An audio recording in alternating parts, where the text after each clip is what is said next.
Dá uma olhada. Esmerilhadeira angular de 4,5 polegadas, 850 watts, da marca Makita.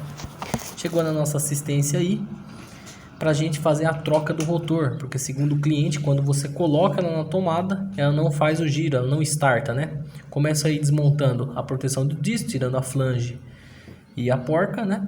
Para quem tem curiosidade, o eixo dela em milímetros é 115 milímetros, 4,5 polegadas, né? Ela tem 11.000 RPM, sem carga, né? Em vazio, em teoria, e pesa aí 2 quilos. Dá uma olhada na problemática dela aí. Chega a piscar a luz do tamanho desse curto-circuito, né? Bem entre aspas assim. Começar a fazer a desmontagem e já posso falar para vocês que ela é uma concorrente assim direta da DWE 4020 e da DWE 4120 da marca DeWalt.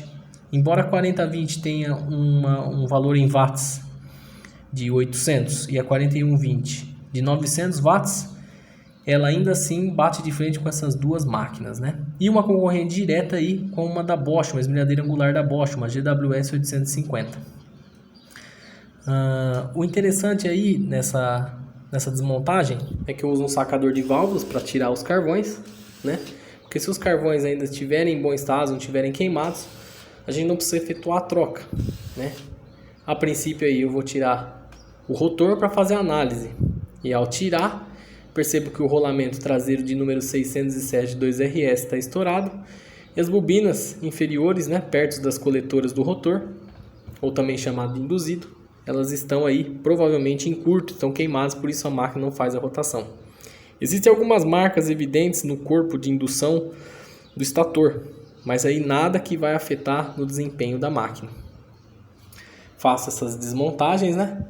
E já posso falar que as minhas análises elas estão assim incompletas, né? Devido a eu não ter um tacômetro, que é um medidor de RPM, eu não ter um anemômetro, que é um medidor de vazão e fluxo de refrigeração aí do ar, um amperímetro para medição de pico de corrente nominal ou também consumo.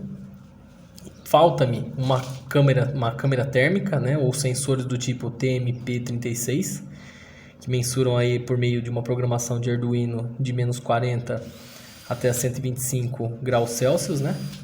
E com a precisão de mais ou menos 2 graus Celsius. E assim, seria interessante esse sensor para mensurar, né, um gráfico, plotar um gráfico para mensurar as temperaturas no estator, na entrada e na saída de ar. Isso me carece muito, né? Eu não tenho. As engrenagens aí, perfeito estado.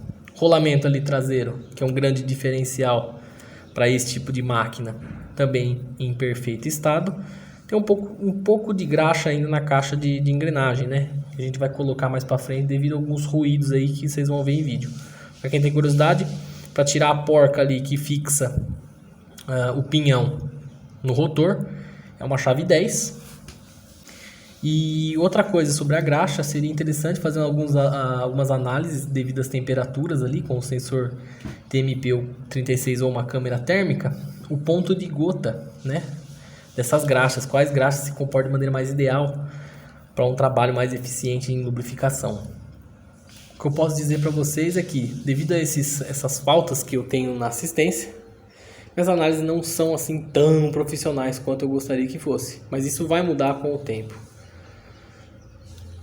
Detalhe que também não comentei, seria ideal a gente ver a amplitude de onda, né, em pico e na nominal, por intermédio de um osciloscópio. Só aí a gente vai ter uma padronização, que somente trocando um estator, somente trocando uma escova, somente trocando um rotor, o problema foi realmente sanado e a máquina ficou o mais próximo de uma nova, como se tivesse saído da fábrica, né?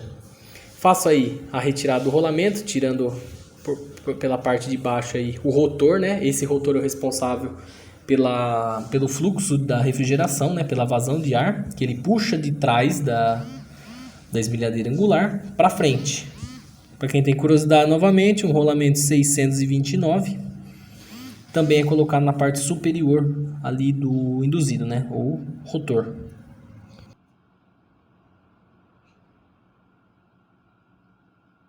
Agora montando o sistema aí com o rolamento 629 original, porque ele estava em bom estado.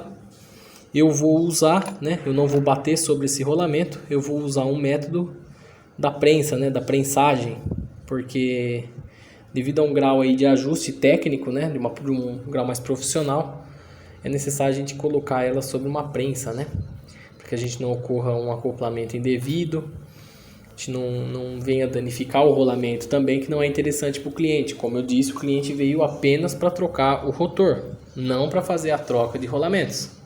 Se você fizer uma troca de rolamentos nesse caso aí, você vai ter uma perda considerável. Outro detalhe muito importante é que eu não mostrei para vocês os carvões. Os carvões eles estão queimados, né, devido àquele grau de alto faiscamento ali, ou anterior à queima, né, das bobinas do rotor. Então, quando você troca um rotor, é muito importante que também você analise os carvões e assim faça a troca também dos mesmos, se apresentar algum desgaste, algum faiscamento ou algum grau de queimadura nas laterais dos carvões, ali na área do porta-carvão. Isso indica que ali tem um centelhamento muito excessivo e necessita ser trocado. Por que acontece esse tipo de faiscamento? Por que acontece abertura de arcos, pequenos arcos no rotor dessas máquinas, né? Em furadeiras, em esmerilhadeiras angulares, esmerilhadeiras de 9 polegadas, de 7 polegadas. Porque a depender do teu uso, as canvas, né? Os pequenos traços existentes entre as coletoras, pode ser que acumule algum resíduo do material que você está cortando, como ferro, parede, bloco, tijolo. Isso vai incrustando naquela parte onde acontece o contato entre as escovas de carvão e a coletora. Quando esse tipo de acontecimento vem a ocorrer internamente, devido ao fluxo de ar vir de baixo para cima, né? Acontece um acúmulo ali de sujeira, né? Sujidades, né? Que eles falam. E acaba ali, como eles estão em constante fricção, sendo raspados nessas coletoras de cobre. E devido a isso você tem um desgaste muito excessivo das coletoras, bem como a queima ali na parte superior por devido ao aquecimento, tanto da escova quanto das coletoras, quanto também das terminações da bobina do induzido, né? Detalhe muito importante aí sobre uma provável engenharia de materiais é que o cobre ele é na escala RCA, né? Ele é mais mole em teoria do que, por exemplo, algumas partículas finas de poeira, como poeira de tijolo, poeira do ferro. Então ele tem um grau de dureza menor. E numa fricção, onde há um esmagamento direto ali entre a escova e a coletora de cobre, não é interessante que fique nenhum resíduo, porque pode acabar danificando as coletoras. Elas podem saltar, elas podem sair, né? Em alguns casos da DWE 4020 da DeWalt, que acontece muito dela se desprender da placa do rotor por conta desse acúmulo de sujeira, por conta desse alto fluxo, desse alto desempenho que estão dando para uma máquina que não é de uso tão profissional, né? E devido a esse grau de refrigeração por começar por baixo, toda essa poeira, né, a depender do ambiente, essas micropartículas, elas vão acabar se acumulando sobre essas coletoras ali, entre a coletora e os carvões. Isso pode danificar o seu rotor.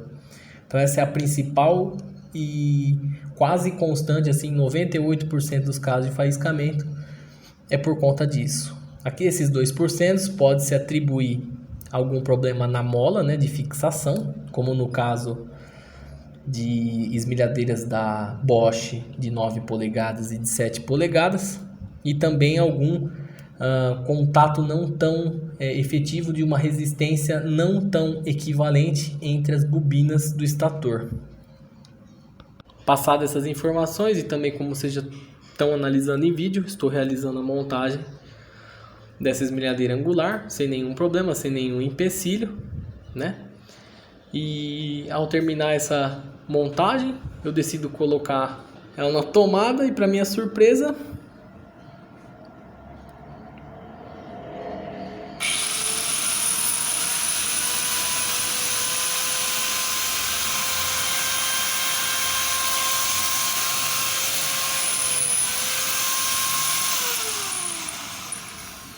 ela apresenta um ruído muito estranho, parecendo que a engrenagem está indisposta ou a falta de graxa, né? Com certeza isso pode ser atribuído pela falta de graxa. Então eu já venho com uma graxa do tipo CA2, né, que é uma graxa que não é a CA1, a CA1 é a mais indicada, mas eu tenho a CA2 que também serve como lubrificações aí de coroas, né, de coroas dentadas aí, que são, no caso, o pinhão e o engrenamento maior, né, engrenagem maior. Faço o fechamento novamente da caixa de engrenagem, vou fazer o teste dela, não vejo que está travada. Há um leve faiscamento, como vocês puderem ver lá embaixo, que é porque até a graxa atingir o seu ponto de gota ali que foi fazer, né, e apresentar aí uma viscosidade aceitável para lubrificação, então você força um pouco o motor. Isso é importante, uma graxa de qualidade, uma graxa específica para esse tipo de máquina. Ainda assim, percebo que não está legal. Eu estou escutando um barulho anormal quando eu faço a girada aí com a mão. Tento dar uma batida porque acho que é o rolamento, mas mesmo assim o barulho continua, né? A máquina gira normal, ela tem força tudo, só que ela está fazendo um barulho muito estranho.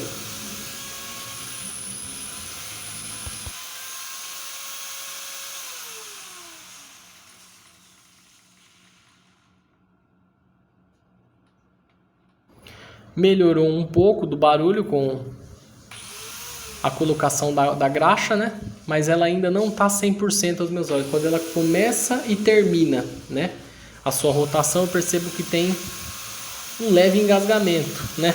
Aí eu abro novamente a parte da tampa da engrenagem, né, para ter acesso lá dentro dela, para dar uma olhada no que pode estar acontecendo com ela.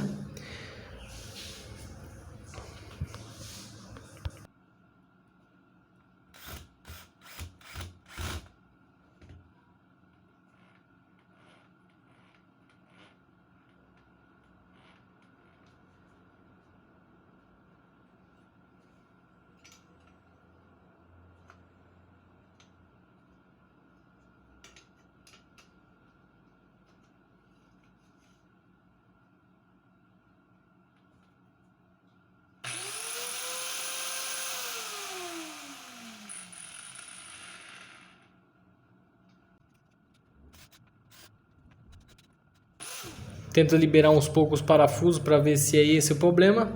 Percebo que a graxa já deu uma leve acomodada ali.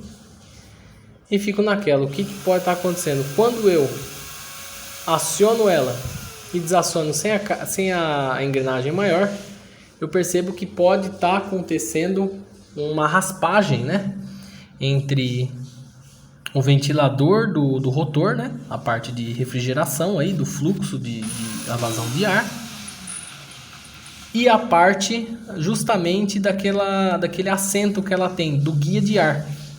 Então ali é um efeito que não vai dar tanto problema na máquina, não vai levar um sobreaquecimento, e com isso eu concluo a análise. Aí a máquina está pronta para o uso, ela tem potência.